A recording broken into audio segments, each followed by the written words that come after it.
আরে বাবারে, আমাদের বাসায় এতগুলো কাকড়া কিভাবে আসলো? যাক, ভালোই হয়েছে, আজকে তাহলে এগুলোকে ধরে রান্না করে আমরা খাবো।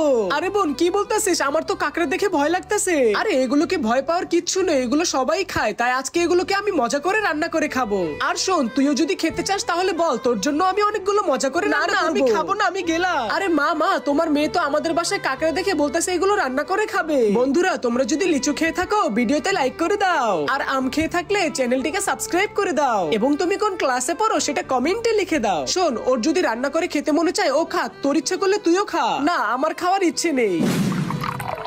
আজকে এই কাঁকড়াগুলোকে মজা করে রান্না করব, তাই এগুলোকে সবার আগে প্রথমে ভালো করে পানিতে ধুয়ে নিচ্ছি এবং কাঁকড়াটা সুস্বাদু হওয়ার জন্য 5 মিশালি মশলার সাথে মিশিয়ে নিচ্ছি। তারপরে এই কাঁকড়াগুলোর উপরে পানি এবং আটা মিক্স করে নিয়েছি।